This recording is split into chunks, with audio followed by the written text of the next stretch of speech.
Thanks again for joining me. No problem. No problem. I'm excited. Yeah.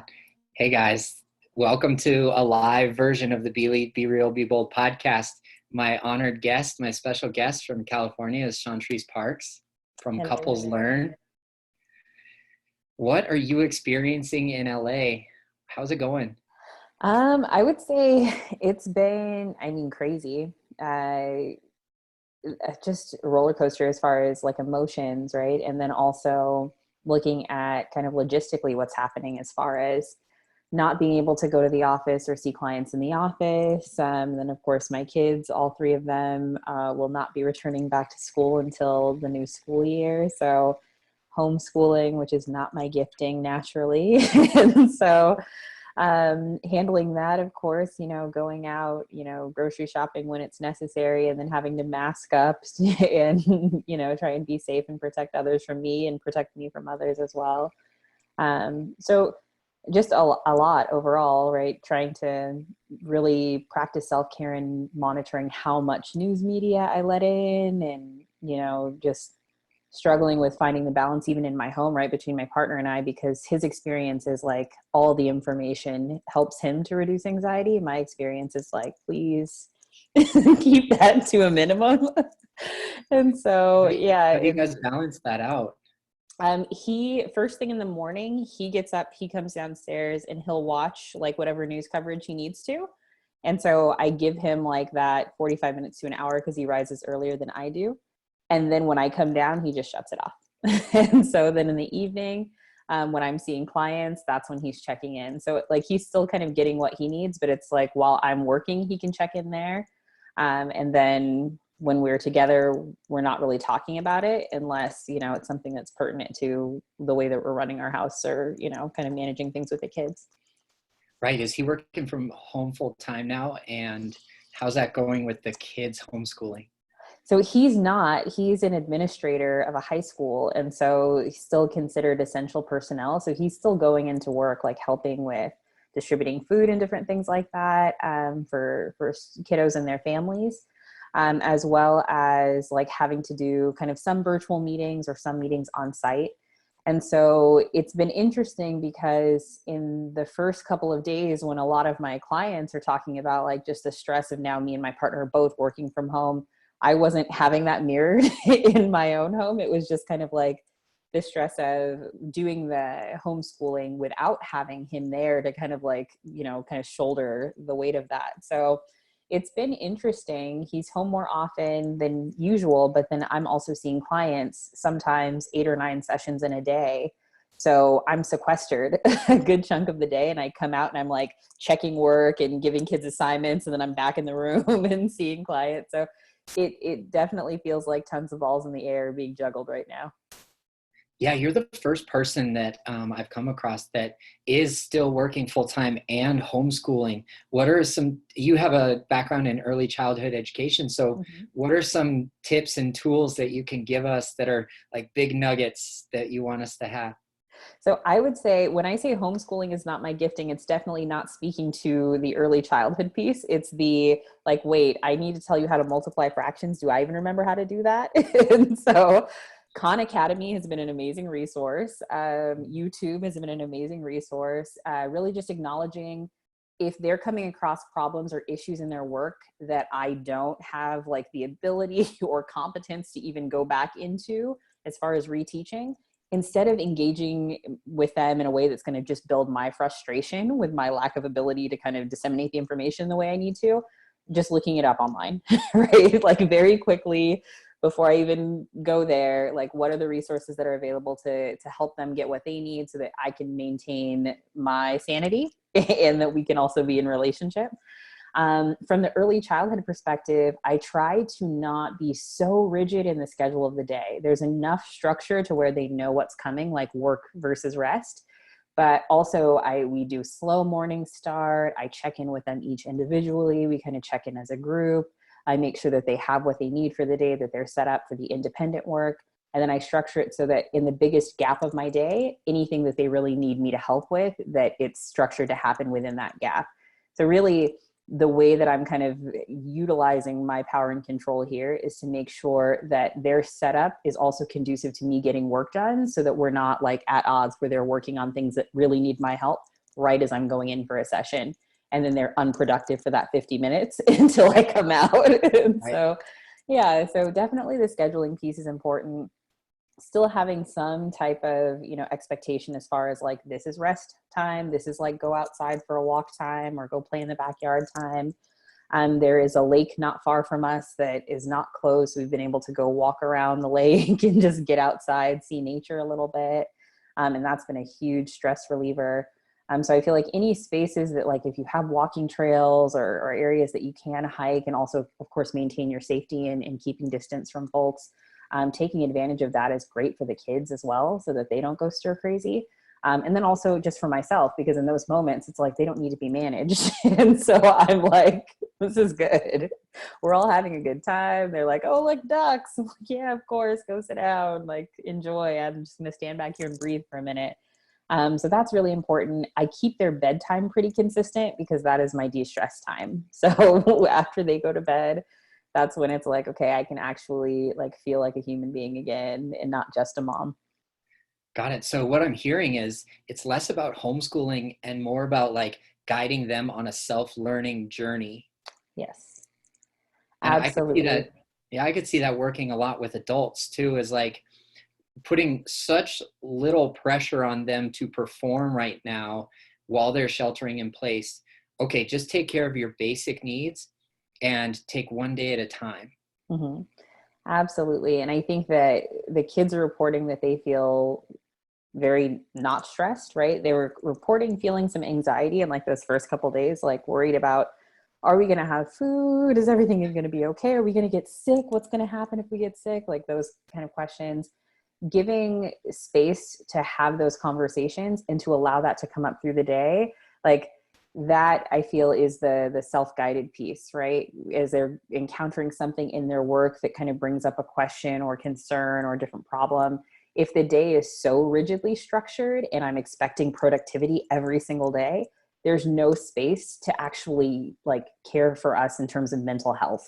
And so I say us because I'm struggling just as, every bit as much as they are. And so having space in the day to just care for ourselves is crucial. And then, of course, as far as productivity, like they're not going back to school. If we end up doing some form of work into the summer, who cares? Like as long as it gets done, as long as they get like the bare bones of what they need to equip them for the next year, that's okay. And then I think for a lot of the clients that I work with as well, right, we're adults, not kids. So it's, some things are time bound and they can't wait for months. But just really identifying at the start of the day, like what is my big three? What are the things that I really need to make sure get accomplished today? And then anything above and beyond that, amazing, but really kind of having balanced expectations as far as what you can achieve in this time. Yeah, totally on board with that. I've got my to-do list right here next to my Nice. computer, Mm-hmm. and the only time that I'm at my desktop is when I'm getting that to-do list done, like maybe sending an email to a list I have, or Nice. creating one of the YouTube videos that we're producing for our community for the fitness business. But Nice. what I enjoyed about our conversation before, I titled it "Your Needs versus Your Needy" for Uh-huh. a very specific reason, because that was my big takeaway from our discussion on attachment Mm-hmm. theory and in relationships. How are the attachment styles showing up under stress and shelter in place orders right now? That's a really good question. I have to say, I love that you titled it that. I had a ton of people reach out after the podcast that were really kind of just like expressing that they felt so validated in being able to identify that it's okay to have needs and expectations in a relationship, and that doesn't make you a flawed human. So yes, thank you for that. I experience that for folks that have a more anxious attachment style, even though they may have close proximity, sheltering in place with a partner or with others, they still are craving like physical touch, words of affirmation, like that connectedness. And it may actually increase, right? Because you have an anxious attachment style and you have global anxiety. around what's going on right now. So you may find that you just need more comfort, more presence, more, feelings of connectedness and satisfaction with your partner. I feel like the remedy for that is identifying quality versus quantity time. And instead of thinking that just because we're in the same room together working, or because one person's in the kitchen, one person's in the living room, that we're connected, still trying to find time to do things together. Like, I Googled and found a really cool list of like 100 questions you can ask your partner. And so my husband and I are just like finding like 30 minutes, like at the end of the night, like, oh, let's just go through some of these questions, right? Get a glass of wine and just hang out. Because it's a great way to connect intentionally in the midst of what feels like a really crazy time for all of us, right? For so many different reasons. And it kind of speaks to that anxiety that comes up globally again, and maybe manifested in your attachment style. For folks that have a more avoidant attachment style, this can be a little hard, right? To shelter in place with your partner and not have some of the go-to coping mechanisms of like, leave me alone, I need to take space and get away from me. Like And separate so, residences. right, and so I think that the way that will manifest will be sometimes in a little bit more of an uptick in conflict. Because especially if you have a more avoidant person paired with an anxious person, the anxious person is pursuing for connection and closeness, and that avoidant person is trying to withdraw, but there's no space to physically withdraw to. And so I'm finding this reflected obviously in a lot of couples that are looking for therapy right now, that they're really struggling with, how do we manage this, right? Especially for the person who wants to avoid and can't get the space. And so I would say, a remedy for that is identifying where can you build space in. Again, managing the quality of connection for the more anxious individual, and for the avoidant person, managing to kind of give those pockets of alone time. If it's, staggering wake up times or sleeping times, different things like that. Finding time throughout the day where maybe one person goes out for a run or a walk, right? And the other person's home. And so just trying to really be strategic about the way that you manage your kind of schedules, connection, and separation time while you guys are sheltering in place. Mm-hmm. For my anxious avoidant folks, all over the place, right? All over the place. Because like, come close, no, too much closeness. So in those situations, I think that you're going to struggle with both the need for connection and maybe wanting to reach out to like family or friends if you're living solitary, or reaching out to your partner if they're at home, but then also having these periods of time where people are checking in like, hey, are you okay? I haven't heard anything from you, because you're feeling the need to avoid. And so I feel like, just even a little bit of communication in those avoidant times goes a long way to let people know that you're okay, right? But be assertive in communicating that you need a little space, right? Just kind of coping and dealing with everything. And then scheduling in maybe staggered like Zoom hangouts with friends or happy hours, different things like that, so that you're getting those needs met as far as like closeness and connection, kind of community, right? I totally get that. I'm on board. Yeah. And what I wanted to bring up before we get to a listener's question is that I'm so grateful for my dog as an excuse to get outside and go to the park for 35 to 45 minutes. Nice. And take her for a lap around the park. Mm-hmm. I'm not sheltering in place with a partner or anything like that, but I still have a roommate, and we don't need to be spending 24/7 with each other. It's very healthy in our home right now, and I'm enjoying the company.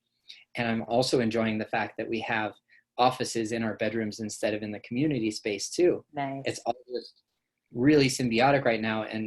But I could envision a partnership between loved ones really becoming a stressful point of concern right now. Yeah. And for somebody who's tuning in, Shannon wants to ask this question. She's not very familiar with attachment styles or has the basic foundation knowledge. She's asking us, can we change our attachment styles? Or in her words, are we doomed forever? Oh, no, not doomed forever, I will say. Interestingly enough, I have found that our default is pretty fixed. But again, it's a default that's fixed when we have unresolved kind of issues that linger, right? So my default is definitely anxious attachment. And when I'm really stressed, not taking good care of myself, my needs are not being met, I show up in the fullness of all of that anxious attachment glory, right? But when I'm feeling securely attached, right, and I've got someone that's there and supportive, and I'm managing my stress well, and I'm kind of taking care of my stuff, I don't show up as an anxiously attached individual. I just show up in the security of my attachment. So I would say, while my anxious attachment is my default, it really only comes up when I'm not nurturing the things that I need to, as far as feeling like connected and having good emotional intimacy with my partner, even physical intimacy with my partner, making sure that I'm not overstressed with work, making sure I'm taking care of my body, eating the right foods, and giving myself time to have energetic movement. Like, when those things are being managed, I don't show up in the same way. And I think that most of my clients experience that as well, where they come in showing up in the fullness of that default that's not so healthy. As a result of us working together, at the end, they don't present in the same way. Yeah, I can be a testament to the fact that people can change in a lot of dimensions in their life, and not just in their attachment styles, but through self-awareness, I was able to uncover, using the tool like the Enneagram, and Yeah. you're the helper personality type. Yes. So an anxious attached plus the helper is such a fun combination to Isn't talk it about. though? So for myself, as a challenger, the type 8 on the Enneagram, and a previously avoidant attachment style, Mhm. well, both of those things came into, they became solidified in my late childhood because of betrayal. And Mm-hmm. to your point, when I worked through that unresolved trauma throughout my 30s, my later 30s, it took me a while, but Yeah. willing to get there. When I worked through that unresolved trauma, I was able to put the avoidant attachment style behind me, address it, face it, understand where it came from, and become more secure in my attachment. Nice. That doesn't mean that I always live in secure attachment, because Right. the anxious avoidant or the fearful avoidant, like I resonate with now, swings back and forth from center of that security place in Yeah. response to another person's choices, behavior, philosophies, preferences in a relationship, out of a relationship, etc. Because we don't live as islands, Right. and we're not meant to be either. Mm-hmm. Do you have So anything to add to that? I like the kind of swinging motion and the picture that presents for me, because it's true, right? When we are centered and everything is kind of connected in alignment, like that piece that flows from being securely attached, um, it resonates in every area of your life. But when anything kind of goes out of balance, right, then we start to swing. That magnetic pull of security is like trying to find its footing. And then eventually, right, once we get back into alignment, we experience it again. But throughout your lifespan, right, you're going to continue to swing, because again, we're not meant to live as islands. And so we don't exist in, like, this vacuum. Once we connect with other people, the interactions between us and that other person, right, have the potential to trigger us.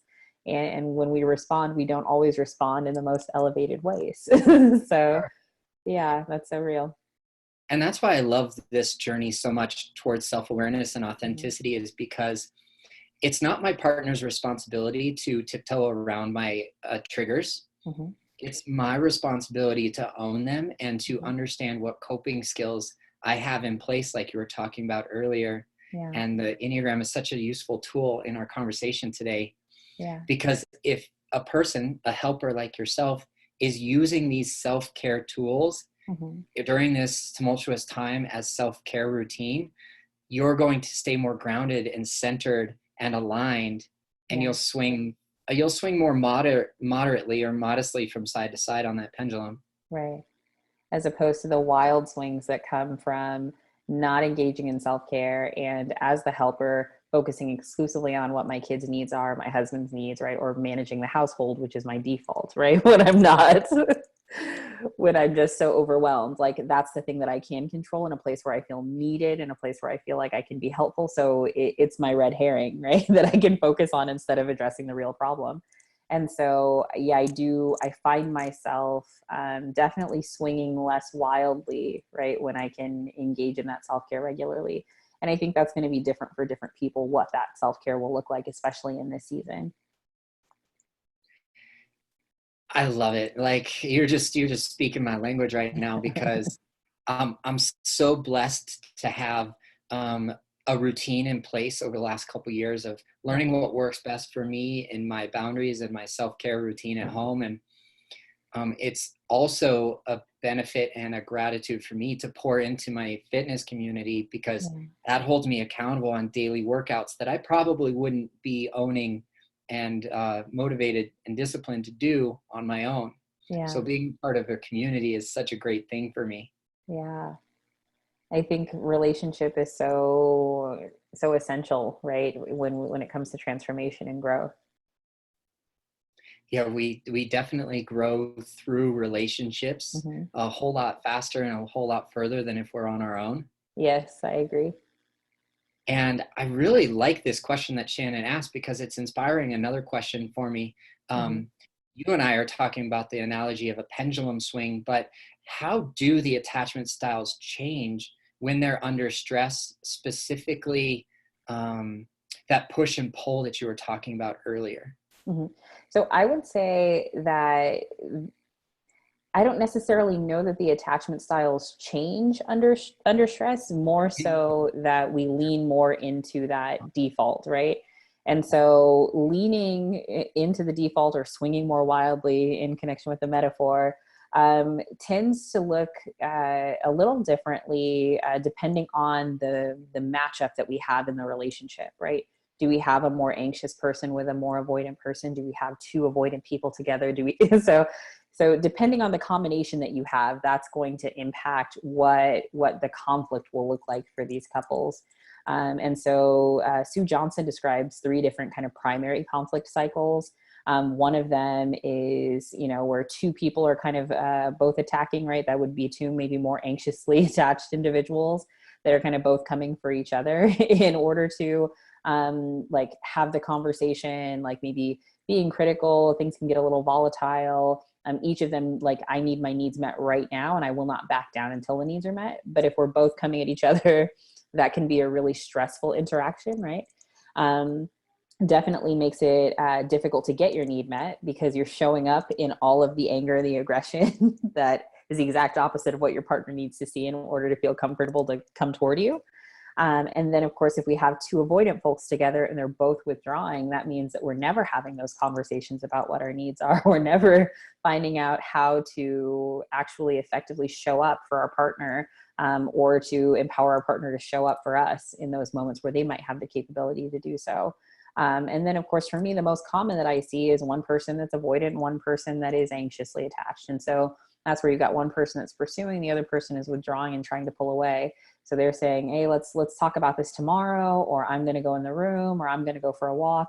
And the other person saying, no, this needs to happen right now. And kind of, you'll see all sorts of things for the person in that cycle that's more anxiously attached, as far as maybe tears, yelling, throwing things, like, everything is kind of a cry for, like, we have to resolve this now in order for me to feel okay, in order for me to feel like I can connect with you again.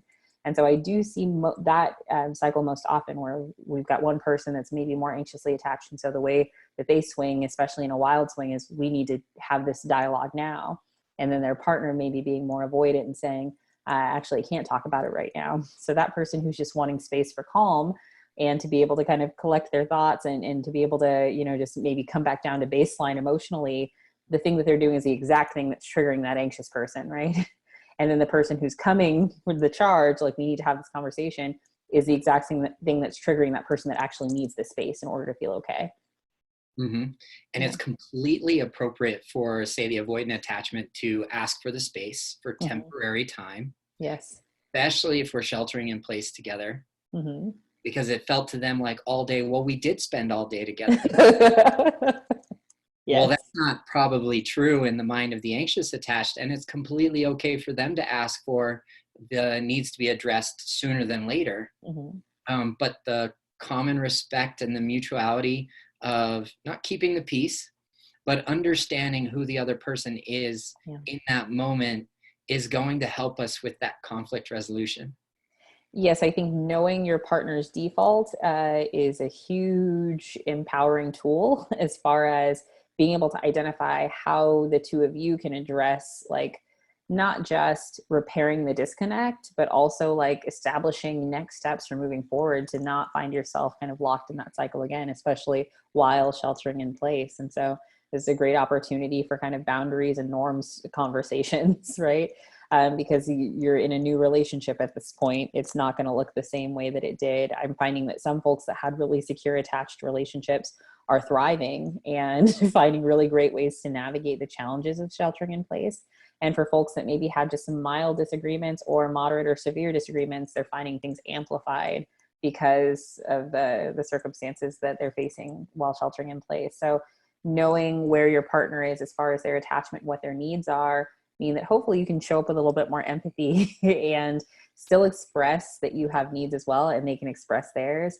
And then identify like what are the ways in which we can both support each other in getting needs met, right, on a daily basis or minute to minute basis, depending on what you're coping with. Mm-hmm. I love it. Absolutely. That takes care of a partnership that's probably at the time frame where they can talk about sheltering in place, or they're already cohabitating. But let's just talk a little bit about a budding relationship, because we're going to find a lot of push-pull between attachment styles if we're not cohabitating. And what kind of boundaries are we setting in a kind of a conflict resolution or prevention kind of a way? Yeah, I love that you asked that question, because it's going to look very different, right, than what I just described for a couple that's got some established patterns and behaviors.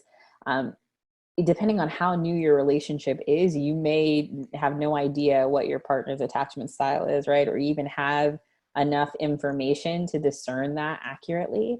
And so I think those conversations are a little bit more self-discovery, self-disclosure about like you and your partner coming together and starting to identify like, hey, this is where we're at. We're in this, right? Hopefully you've defined the relationship at this point. Otherwise, you're probably not talking about right? sheltering in place. Yeah, if you haven't had your DTR conversation, but just, happen to find yourself like in the same space now and trying to make the best of things, Oops. might be a good time to lead with that conversation, because after that conversation, it's a lot easier to talk about how do we want to create an optimal relationship. We need to know that we're in one first. And so if we are, some deep muddy waters. right, it's messy, but I like messy. I think obviously as a therapist and a helper, I like messy. So let me qualify that. I think that those conversations, one, defining like, okay, this is a situation that we're in. Are we in this situation as roommates, right? Is this more about convenience, or do we want to use this as an opportunity to see whether or not this could be something more, or if we could have a successful relationship?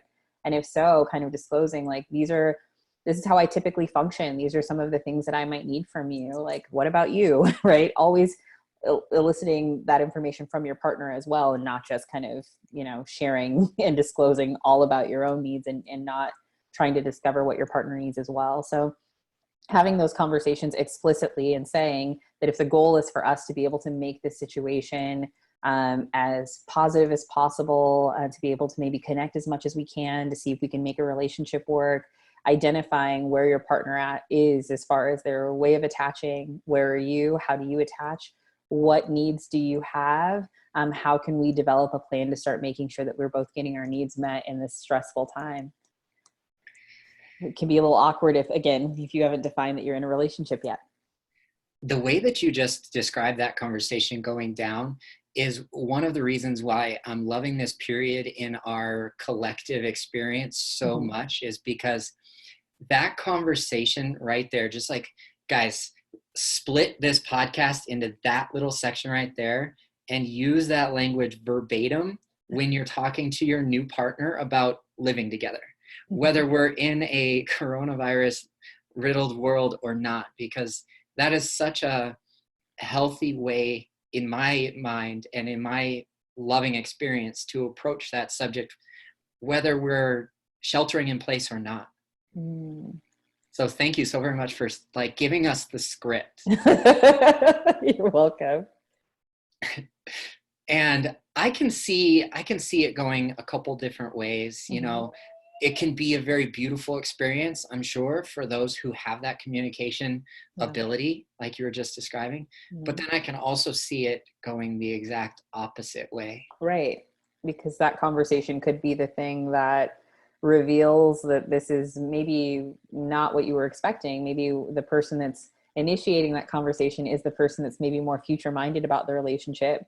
And the person who is just kind of joining in is maybe not having that same mindset at all, or those same expectations as far as wanting this to be something long term. It may just be a convenient situation for the time being. And so again, that's painful. And so I think not reacting, but instead responding by not starting the conversation until you in your mind have assessed that it could go either way. I think the worst thing that we can do to ourselves is to initiate that conversation with the expectation it's going to go well. Like, what if it doesn't? like let's acknowledge that before going in, so that way we can have balanced expectations and then respond to whatever it is that comes up. Maybe it's, I'm not sure yet, and we're going to figure it out as we go. Well, what are the boundaries we put in place while we figure it out to make sure our needs are met? Maybe it's, no, that's not what I had in mind at all. Okay, so now you have that information as the person who initiated that conversation. What do you choose to do with it? Give yourself the space to figure that out. Don't knee jerk and say, well, fine. Like, you don't take your ball and go home. Like, give yourself a moment, right, to acknowledge, where do you stand there? Like, what do you feel about that? What do you want to do about that in response to what you're feeling and what the circumstances are? And maybe it's going to go really well, and they'll totally be in alignment and grateful that you had the conversation. And if that's the case, then amazing. It's going to be a lot easier to plan how you're going to meet one another's needs, because you both are like-minded in having that as the goal. Yeah, very well said. 100% on board with that. Yeah. And I do appreciate the opportunity that when one brings to the table this conversation, because I think that people have a lot of fear around rejection when they're having this conversation in normal circumstances. Right. And we are not in a normal circumstance. We're in a collectively shared traumatic experience. And for somebody who has a knee-jerk reaction, normally, you could literally take your ball and go home. Now you can't. They're in your home.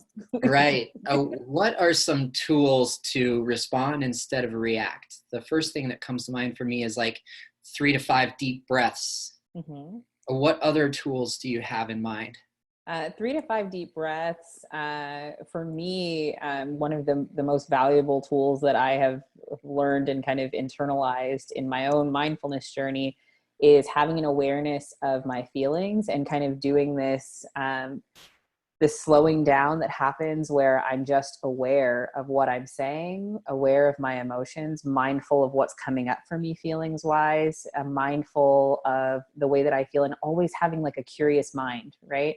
He said, no, we're not going to be in a relationship. It's not going to happen. Why would you think that I'd want to do that? I'm feeling some sadness come up. Like, what's that about for me? Right? What aspect of that made me feel sad? And chances are it's the fact that I had an expectation that this was going to be a relationship, and now he's telling me no. So at this point, maybe I'm in a situation where it could still be convenient for this person to live here and maybe help out with rent, or maybe not. maybe I now know that I need space because the only benefit of this interaction between me and this person was the prospect of a future relationship. And if that's the case, then that's fine, right? Now you can have that boundaries conversation, that this was my expectation. Obviously, you're not in the same place. And so at this point, I think it'd be best for us to part ways, and you can go shelter in place somewhere else. Like, that's shelter not in my place. So whatever that looks like, having that awareness of what is it that you're responding to, right? Emotionally, what's coming up in you, right? And being curious about, what do I want to do about this now, I think is helpful. Other grounding exercises, looking around the room, like counting red objects, doing some math problems in your mind to manage, reactions, like having, a 5-step math problem where it's like, okay, 5 + 5, 10 times 5, 50, like those little things like that definitely take you out of the emotional reactivity, because they bring you right back into rational mind. And so sometimes just that little buffer of a few seconds to be able to go into rational mind as opposed to emotional mind gives you the space to come into wise mind, where it's a combination of the two. Um, Also, really judging, where are you emotionally before you start that conversation? Are you in a neutral space before you start, or are you really anxious going into it?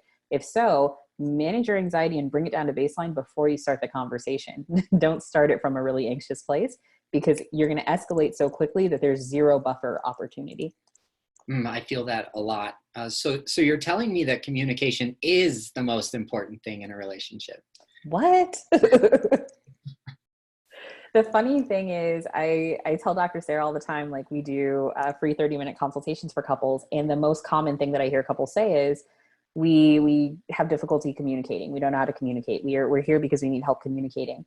And I think, yes, the communication is key, but the way in which the couple thinks they have difficulty communicating, they think it's a language issue. And it's not, to me, a language issue. It's more of a heart issue. How authentically are you communicating what's in your heart versus communicating the content of an argument? Got it. Right? Yeah, I think that one thing, managing our expectations; two, responding versus reacting, but also not necessarily taking everything at face value, because there could be some underlying tension that's lying there underneath somebody who thinks that they're communicating clearly, but the other partner just doesn't feel heard. Yes. And that's a heart issue more than it is about the language that's being used. I completely agree to that. Yeah. And I've probably spent the last 5 or 6 months understanding that about Yeah. myself, learning that lesson over and over and over again. Nice. hmm It's hard work, but very rewarding. And I think that kind of like defines the consciousness in relationships that we're talking about when we kind of head towards authenticity. Yeah. And there's a consciousness, there's transparency, there's addressing your feelings, and then also identifying that they don't define you, and that they're only temporary, and they can move on. And all of these pieces of the puzzle are coming together to form an authentic connection with another person. Right. It's the integral nature of who we are, right? That we're made up of so many different parts. And that if I show up with just the part of me that wants to win a debate or an argument and articulate well, then I'm not connecting with the part of me that wants to just be seen and heard and valued and loved for who I am. And so when we're able to kind of integrate all of these parts and show up as our full selves, right? That's that authenticity that you speak to. And that's, I think, when you finally get the opportunity to truly be loved, right? Because you're not showing up with these bits and pieces of yourself for someone to fall in love with. Like, you're showing up with the fullness of who you are. And when you're loved and you know you're showing up as your full self, oh my God, like that's such an amazing experience. I think that when we talk about finding the love we crave, that's the love we crave. The love that we receive when we show up as our full selves, someone sees, witnesses that, and is drawn to that. And so I think, we definitely are doing ourselves a disservice, especially in these conversations, when we only show up with the, oh, so I just want to talk about like this bills thing, or like you're here and we're sheltering in place. Like, are you covering food? Am I covering, like, That's just logistics. That's not love. Yeah. And a lot of times the struggle of, like, it's hard to be vulnerable causes us to lead with logistics instead of leading with, like, this is how I feel about you and this is what I'm wanting here. Yeah. And for those people listening and those people watching, it can be very like kind of unsettling and uncomfortable right now, because they're hearing this concept about love that they're not in touch with yet. And that's okay, because honestly, guys, this is 2 years into seeking out expertise from other people for me to learn just this little bit that's very important, but also just a small sliver of what it takes to find lasting love. And I wanted to ask you as a follow-up, the rational mind and the heart, and then you put it together in the wise mind. Yes. But tell me a little bit more about that. So wise mind is this concept that's really big in a type of mindfulness-based therapy called dialectical behavioral therapy. And it's the concept of, we have a part of ourselves that does kind of like rational operations and logistics and logical operations as far as like dealing with money, right? How much money I have in the bank account versus how much my bills cost, and reconciling those things is a rational thing. But the fact that I may be drawn to spend money as soon as I make it, as opposed to saving it, could be an emotional thing. And so if I want to heal issues that I have around money, I have to bring the rational mind and the emotional mind together in wise mind, where I can acknowledge the emotional feelings that I have around money, and then also simultaneously acknowledge that money also has a functional purpose that I have to acknowledge as well. And so in a relationship, what that looks like in different conversations that come up is identifying that there are maybe valid points that need to be communicated, or valid points that I'm hearing, and logistical things that need to be done in order to move us forward as a couple or as an entity. But I also have feelings about those things. However, if I lean too much into the emotions that I have around it, I lose all of the logistical and logical things that are necessary to move us forward. If I lean too much into the logistical and logical things to move us forward, I completely miss out on the fact that there are feeling states that also accompany these movements. When I bring those two things together, it's kind of the fullness of who I am in any given conversation or conflict that gets the opportunity to show up. And if my partner is able to do the same, right, then we get really good movement. It tends to happen a lot faster. As you said, right, 2 years into the journey, we're talking about one little piece. I'm talking like, 10 plus years into my journey. And I still have moments where I struggle with that, where I lean into emotion because I'm a feeler and I like my feelings, even the ones that are unpleasant, I like. And so I easily lean into my emotional mind. My rational mind, I don't lean into as much. It's been a practice to lean into that more. Coming into wise mind, again, even a deepening of that practice. And so the first steps to kind of being able to incorporate this into your own life are just starting to maybe delineate, even if it's on a piece of paper, what issues tend to be more emotional issues for me, and what issues or topics tend to be more rational for me, and where are places where I can use a little bit of emotion and a little bit of rationale to be able to come into that wise mind position and make decisions that are more honoring of the fullness of who I am as a person. I love that clarification, because we're talking about growth and a practice. It's not like there's no such thing as instant gratification in a growth mindset. No, not even close. No, not at all. Like, I'm not going to start yoga tomorrow and be perfect. Right. I certainly have learned this through jujitsu that day one on the mats, you're not going to, no matter how rationally you think about it, you're not going to win. But, oh gosh, there's so many different layers to my life. We talk about the 5 pillars of optimal health around here. And I believe that all pillars could benefit from a wise mind and a goal and a collective. We believe that the spiritual pillar is the most important one. Yeah. And that wise mind starts there.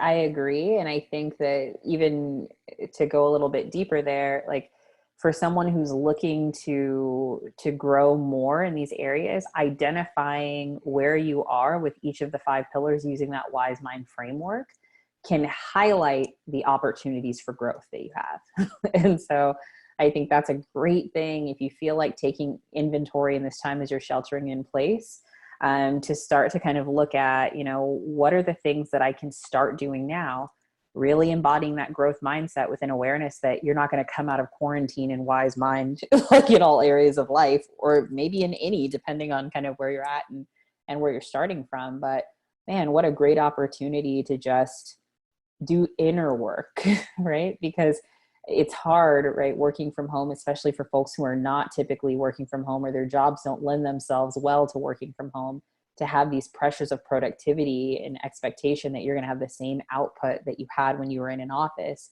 because that's not the case. Here's a place where you can really just be gentle with yourself in your growth, doing the inner work that doesn't necessarily lend itself to instant productivity. And you can be okay with the fact that this is just day one of a lifelong journey. Yep. Yeah. And why you won't necessarily have wise mind in all 5 pillars is because when we step out of our homes after shelter in place orders are lifted, we're still going to begin a new journey and a new practice in interacting with other people. Mm-hmm. And that's where the beauty of the inner work becomes such a strong foundation for that moment and all the moments to follow after that. Oh my gosh, I think about that so much. Like the first time that I just like go out with friends afterwards or like hug people, I feel like I'm going to be hugging strangers in the streets. Like I mean, I eagerly anticipate that moment. But I'm not going to deny that it's going to come with its challenges, right? That we don't leave this phase of shelter in place behind completely. Because there are a lot of mind states that occur as a result of what's going on now that are not going to shake as easily as being able to just go outside and do the things that we used to do. Like activities wise, you can easily transition back into some of those old activities, but the mindset, it's going to require some TLC to create the shifts that you want to see there.